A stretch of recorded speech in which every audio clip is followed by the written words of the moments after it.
With day 3 of the 2024 NFL Draft coming to a close, the Chiefs added 5 players in rounds 4 through 7 and completed yet another solid draft for Brett Veach and his team. One of those picks, by the way, included an impressive tight end, a weapon that some have nicknamed Baby Kelsey in the lead up to the draft before they had any idea he would even be on the Chiefs. We've got to talk about him along with the rest of the picks and give an overall grade on the draft class as a whole. But first, how about those?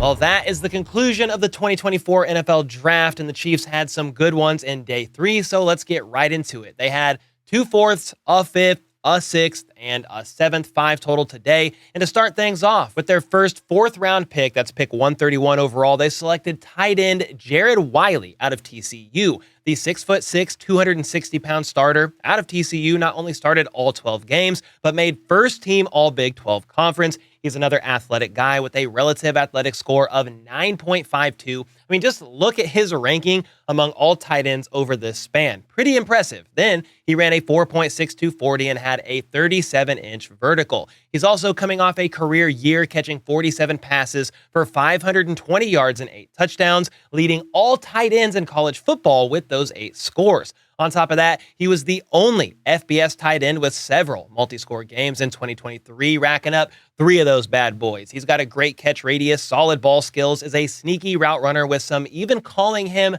Baby Kelsey in the lead up to the draft, which is pretty interesting considering he is now a Kansas City Chief, and to even have an inkling of the traits of Travis Kelce, who is the best tight end to ever play the game. That's a great sign, hopefully, of things to come. He was also the number 4 ranked tight end by Dane Brugler and the best pass-blocking tight end in 2023, allowing just 1 QB pressure all season. So he can block, run routes, make impressive catches, only dropping 1 pass thrown his way on 120 career targets, has a quick burst in open space, and is great at finding space for himself in his routes. He will then, of course, also be learning from the best tight end to ever play, Travis Kelce, and this is a win-win and much-needed grab considering the future of the tight end room as a whole. Blake Bell is still a free agent and likely done in Kansas City. Noah Gray is on the last year of his rookie deal. Irv Smith Jr. then only signed a 1-year deal with the team, and of course, we know Travis Kelce only has a couple years left on his deal as well. And at the age of 34, he'll be 35 in October. He really could be done with the sport of football in the next couple of years, especially when you consider what's waiting for him after the sport of football on the entertainment side of things. And that's why it's time to start investing right now in the tight end room, and tight end Jared Wiley is an exciting choice. He's still got some room for development in his route running, scramble drills, and his technique overall when it comes to blocking, but this is a great place for him to grow and develop all of those traits. Then, here's a pretty random note, but he was a solid punter and place kicker back in high school, so maybe he gives Justin Reed a run for his money as an emergency field goal kicker, or also in case of Matt Araiza getting injured, which hopefully never happens. Wiley said there's no better place for him to be with Kelce there, Mahomes as the quarterback, and Andy Reid as the head coach. He's going to do all he can to find his role in the offense very early on. He's really confident in the red zone and feels like he can take advantage of those opportunities for the team this season. The second 4th round pick was just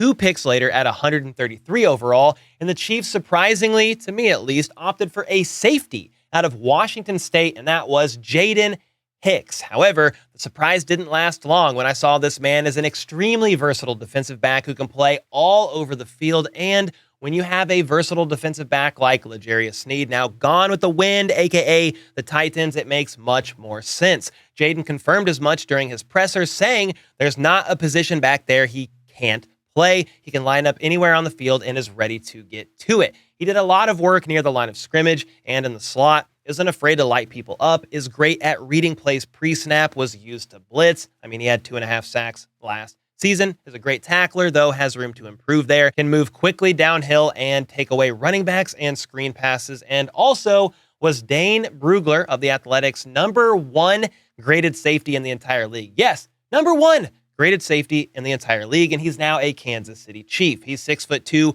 211 pounds, just 21 years old, which has him as one of the youngest safeties as well in this entire class, and speaks again to the Chiefs wanting to draft younger players that are not only athletic, but love the game of football with room to grow. He played 3 years at Washington State, and his junior year racked up 79 tackles, 6 tackles for loss, 2.5 sacks, a forced fumble, 6 passes defensed, 2 INTs, and even blocked a field goal. So yeah, that's quite a bit. And when you read that stat line, the versatility in which he can be used speaks for itself. I mean, I'm sure Dave Merritt and Steve Spagnuolo are chomping at the bit at the fact they have him on the roster. I mean, imagine a world where Chamari Connor, the rookie they drafted last year, who played 5 positions in the secondary, is out there moving all around. McDuffie locking people down. You have Brian Cook and Justin Reed doing their thing. And then Jaden Hicks gets worked in wherever needed as well. I'm not sure, though, how much playing time he will immediately get, as Nazeeh Johnson is also set to return, but you can never have too many Swiss Army knives back there in the secondary of Spags' elite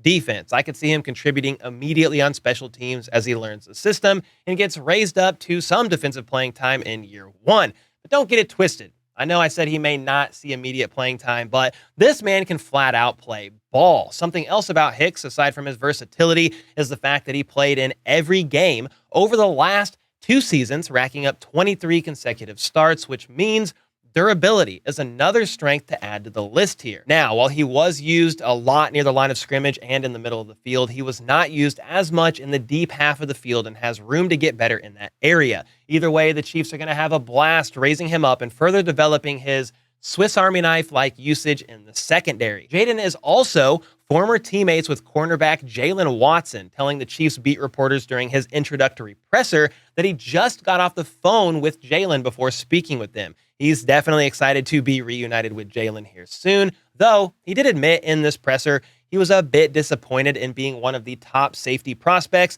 yet not getting drafted until the 4th round, just kind of saying the waiting process was a bit hard to go through. However, he is extremely grateful to be playing with the defending Super Bowl champs, noting that it all worked out for a reason. Then, after those 2 4th-round picks, we have the Chiefs' one and only 5th rounder at pick 159 overall. And that was Hunter Nourad. And he is a Swiss Army knife himself. So you go from one Swiss Army knife to another. So the offensive lineman out of Penn State has experience playing all over the offensive line, 4 out of 5 positions on the O-line, literally everything aside from left tackle. He started 10 games at right tackle in 2019 and 2021, had no games in 2020 due to COVID. Then in 2022, he started 8 of 11 games at left guard. Then in 2023, he started all 13 games at center. So this man can play tackle, either guard position or center, and you really do love to see it because interior O-line was a definite need in this draft, with Nick Allegretti signing with the Commanders this offseason. Joe Thuney only has a couple of years left on his contract and suffered a pretty tough pec injury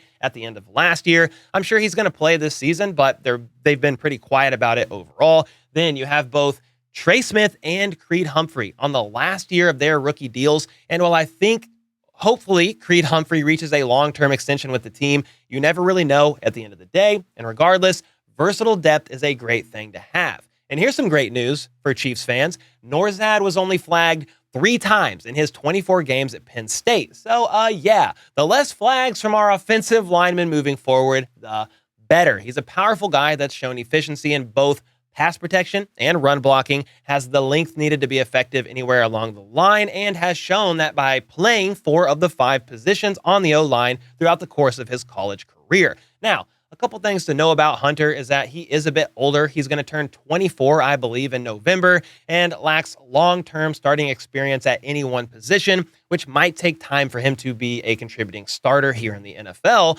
There's nothing wrong with valuable depth, and we shall see what becomes of him and where the Chiefs may want to utilize him most this season. Next up is the Chiefs' only 6th-round pick 211 overall, and that is cornerback Kamal Hadden out of Tennessee. He's got a high team fit comp by KCSN, potentially falling in the draft at least, due to his season-ending injury last year that required surgery on his shoulder back in October of 2023. Hadden actually has a similar size as L'Jarius Sneed. I mean, look at this. Same height, same weight, same arms, and same 10-yard split. However, if you compare their relative athletic scores, Sneed was much more of an athletic corner in comparison. In spite of that, Haden still impresses in several areas, from tracking the football well without losing track of his guy in coverage, to allowing only a 7.0 passer rating when targeted last year. And no, that is not a typo and pretty freaking crazy. Quarterbacks completed just 12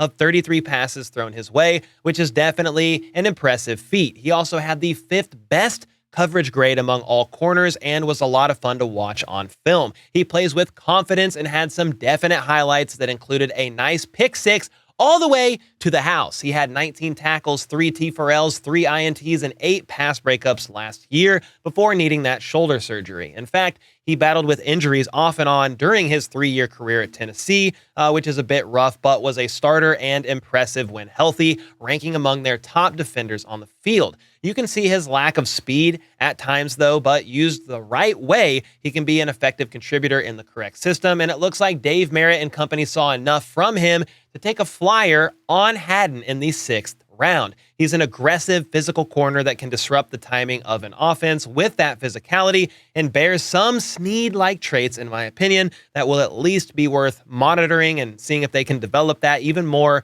during his time with the Chiefs. Plus, you can never have too many corners out there competing and fighting for a spot on the roster, so we will see players like Haden, Nick Jones, Echo Boydo, among others, really grinding it out at training camp and beyond. And then the one and only pick for the Chiefs in the 7th round, the last one for them of this draft, was pick 248. And that's once again an athlete of a man boasting an RAS of 9.84, which ranks him 26th out of 1,583 guards during the testing span, and that was offensive guard CJ Hansen out of Holy Cross. Yes, they opted to go with a guard as their final pick of the draft. Not extremely sexy, but what the heck? Why not when the interior O-line needs depth like we've talked about earlier in this video? He's a guy that's going to take a little work and development, but the athleticism screams at you, and it's one you can take a little bit of a risk on here. He can diagnose stunts and has the mobility to get to the 2nd level, but only faced 3 FBS opponents in his 38 starts,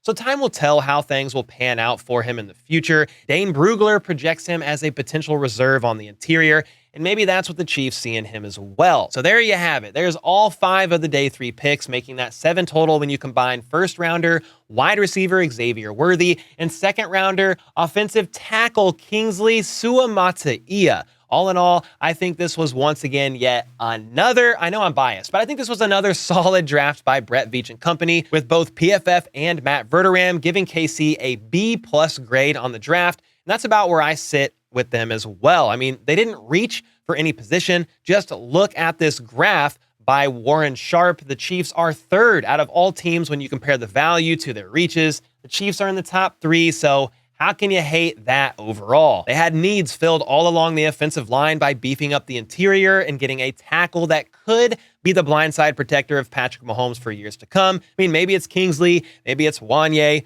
Honestly, they may even add a veteran tackle like Donovan Smith after the draft like they did last year, just to be sure to have as much competition in there as humanly possible, because Kingsley may need a little time himself to develop into a starter, and I'm not sure if Wanye himself is ready yet either. Then they added both a corner and a safety to the secondary, with safety Jaden Hicks being one of my favorite picks of all 7. On top of that, Veach also added 2 offensive weapons for Mahomes, with a receiver that's fast as hell and a tight end that's nicknamed by some as Baby Kelsey. And they aren't even done there, because with the conclusion of the draft, as usual, they also made a bunch of UDFA signings that did include a receiver and several running backs, along with many others. But those signings will be for another video, because there's a lot to talk about there with them. But I'll have Troy not throw up in real life, but throw up who they did sign as a UDFA. But with all that being said, what do you guys make of this draft class? Do you love it? Do you hate it? Do you agree with me? It's about a B+, which is pretty good, well above average, or are you more blah about it? Brett Veach and company could have done much better. Let me know either way in the comments down below. And until next time, go Chiefs! I did a different outro just to mess with you guys. Let's go. Let's freaking go. How about those?